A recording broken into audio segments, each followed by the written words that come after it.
अस्सलाम वालेकुम व्यूअर्स, उम्मीद है कि आप सब खैरियत से होंगे। आज हम आपको खुफिया एजेंसीज़ के बारे में इंफॉर्मेशन देंगे। अगर किसी मुल्क में खुफिया इदारा बनाया जाता है तो उसकी वजूहात मुख्तलिफ हो सकती हैं। यहाँ कुछ हम आपको वजूहात बताएंगे और उनके हक़ाइक़ और दुनिया में कितनी एजेंसीज़ पाई जाती हैं उनके बारे में इंफॉर्मेशन देंगे। मिस हिस्टोरियन यूट्यूब चैनल में आने के लिए फिर से खुश आमदीद। जी, किस वजूहात की बिना पर ये खुफिया एजेंसीज़ बनाई जाती हैं, इदारा बनाया जाता है? अमन और अमान की हिफाजत के लिए, क्योंकि एक मुल्क अपनी हिफाजत और अमन और अमान की पॉलिसियों के लिए खुफिया इदारा बनाता है। उनका मसला ये होता है कि कोई दाखिली या बैनुल मुल्की ख़तरात की निशानदही करना और उनका मुकाबला करना। नंबर 2 पे आ जाता है मालूमात की जासूसी करना, कि हमें मालूमात इस एजेंसी के ज़रिए हर खुफिया मालूमात हासिल की जा सकती है। तीसरा होता है सियासी इस्तेहकाम के लिए, कि बाज़ औक़ात मुल्क अपने सियासी इस्तेहकाम की बचाव के लिए भी खुफिया एजेंसी या इदारा बनाते हैं। इक़्तिसादी मुफाद होता है, इसमें मालूमात की जासूसी होती है, जासूसिया और साइबर हमलों से बचाव के लिए ये बनाया। ये थी कुछ आम वजूहात जो मुल्क में खुफिया इदारे की बनावट किए जाने की वजह बनती हैं। यहाँ दुनिया की 10 अजीम खुफिया इदारे हैं, जो कि अमरीका में CIA, अमेरिका में FBI, तीसरी चीन में MSS, रूस में SSB एजेंसी, फ्रांस में DGSE एजेंसी, बरतानिया में MI5 और दूसरा बरतानिया के इलाके में MI6 भी पाई जाती है। पाकिस्तान में ISI कहलाते हैं, इसराइल में मोसाद एजेंसी कहलाती है, भारत में BSF कहलाता है। अब 1 बाय 1 हम आपको इनकी हिस्ट्री के बारे में बताएंगे। CIA यानी सेंट्रल इंटेलिजेंस एजेंसी अमरीकी खुफिया इदारा है। ये इदारा 1947 में कायम किया गया था और इसका मकसद भी अमरीकी हुकूमत के अमन और अमान और राजदारी की पॉलिसियों को कायम रखना था। CIA को मुख्तलिफ मालूमाती और तजस्सुसी कामों के लिए भी मशहूर है, जैसे कि ख़तरनाक दहशतगर्दियों के हमले, जासूस और दुश्मनी मुल्कों की हरकतों की निगरानी करना है। इनके ज़रिए वो अपनी दूसरे मुल्कों पर निगरानी रख सकते हैं और अपने खुफिया बंदे उन्होंने छोड़े होते हैं जो कि सिविल यूनिफॉर्म में होते हैं, जिन्हें पता नहीं चलता, लेकिन वो होते CIA से हैं, जिनमें बिन लादेन की शिकार और खलत इम्पोर्टेड शामिल है। जैसे कि उन्होंने उस्मामा बिन लादेन को भी इसी CIA एजेंसी के ज़रिए ही पकड़ा था। ये एजेंसी इसलिए यूज़ होती है। नंबर 2 पे आ जाता है FBI यानी फेडरल ब्यूरो ऑफ इन्वेस्टिगेशन। ये भी एक अमरीकी इदारा है जो कि कानून नाफिज करने, अमन और अमान बहाल रखने, फ़रार मुलज़िमीन की गिरफ़्तारी के लिए इस्तेमाल किया जाता है। ये 1908 में हुई थी। इसका मकसद फेडरल क्राइम जो हो रहे हैं इस दुनिया में उनको कंट्रोल करना है और उनकी तहकीक करना है। FBI के ज़रिए अमरीकी हुकूमत इनफरादियों, ग्रोहों और मुल्की तंजीमों के ख़िलाफ़ कार्रवाइयाँ भी करती है।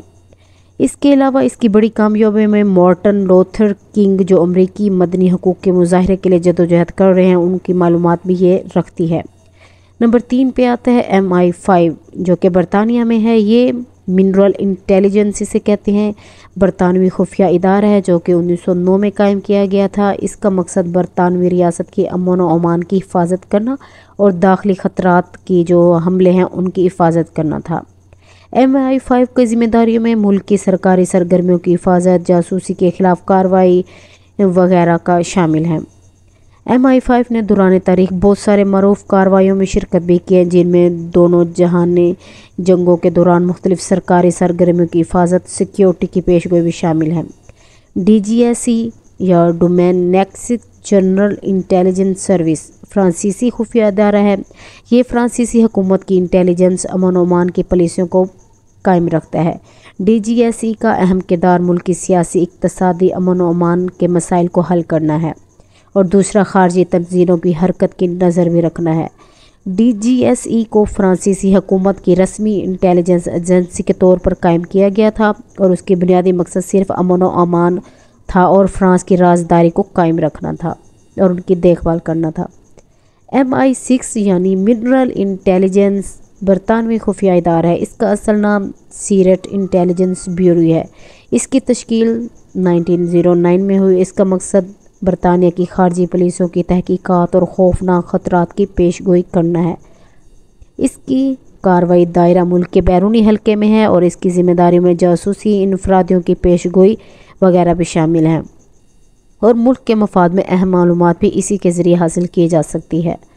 ISI جو کہ پاکستان میں پائی جاتی ہے خفیہ ایجنسی یعنی انٹر سروسز انٹیلیجنس، پاکستان خفیہ ادارہ ہے۔ اس کا تعیناتی سال 1948 میں ہوا۔ اس کا مقصد ملکی امن و امان کی حفاظت، بین الاقوامی امن کی پالیسیوں کی ترقی اور بھارت کی خلاف ورزیوں کا مقابلہ کرنا ہے۔ ISI کی ذمہ داری میں جاسوسی، داخلی امن کی حفاظت اور دوسری پالیسیوں کی حفاظت ہے۔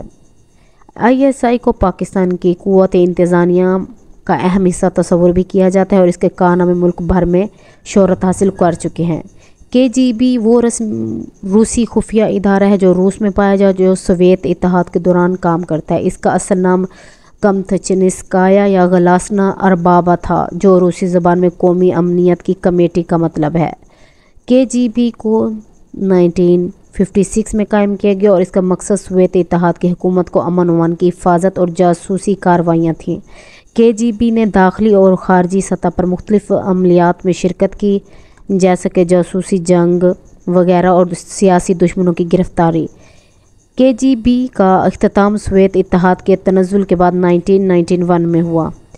FSB یعنی فیڈرل سیکیورٹی سروس روس کا اہم خفیہ ادارہ ہے۔ اس کی تشکیل 1995 میں کی گئی، جب سوویت اتحاد کے انٹیلیجنس ادارے KGB کو تقسیم کر کے اس کی بنیاد رکھی۔ FSB کا مقصد روس کی امن و امان کی حفاظت تھی، جبکہ اس کا مقصد دائرہ ملک کی سطح پر ہے۔ FSB نے مختلف معروف کاریوں میں حصہ لیا ہے، جیسے کہ جاسوس کے خلاف کارروائیاں وغیرہ اور حملوں کو روکنا ہے۔ NSA یعنی نیشنل سیکیورٹی ایجنسی امریکہ کا تیسرا اہم خفیہ ادارہ ہے۔ اس کی تشکیل 1952 میں ہوئی۔ اس کا مقصد امریکی سرکاری سرگرمیوں کی سائبر حفاظت وغیرہ کرنا ہے اور معلوماتی دنیا میں ایک بہت بڑی قوت ہے اور اس کا اثر دنیا بھر میں محسوس کیا جاتا ہے۔ موساد یا اسرائیل کا بہت اہم خفیہ ادارہ ہے۔ اس کی تشکیل 1969 میں ہوئی اور اس کا مقصد اسرائیل کی امن و امان، جاسوس کی کارروائی اور دشمن کی تنظیموں کی نگرانی ہے۔ موساد کی کارکردگی ملکی اور بین الملکی سطح پر ہوتی ہے اور اس نے تاریخ میں مختلف معروف کاریوں میں حصہ لیا ہے۔ اس کی ذمہ داریاں ملکی سطح پر مختلف دشمن تنظیموں کی نگرانی اور بین الملکی سطح پر جاسوسی وغیرہ ہے، اور اس کی کارکردگی کی بنا پر اس کو اثر دنیا بھر میں محسوس بھی کیا جا سکتا ہے۔ یہ کچھ 10 قسم کی خفیہ ادارے تھے جن کے بارے میں آپ کو انفارمیشن دی گئی ہے کہ کون سی ایجنسی کون سے ملک میں پائی جاتی ہے۔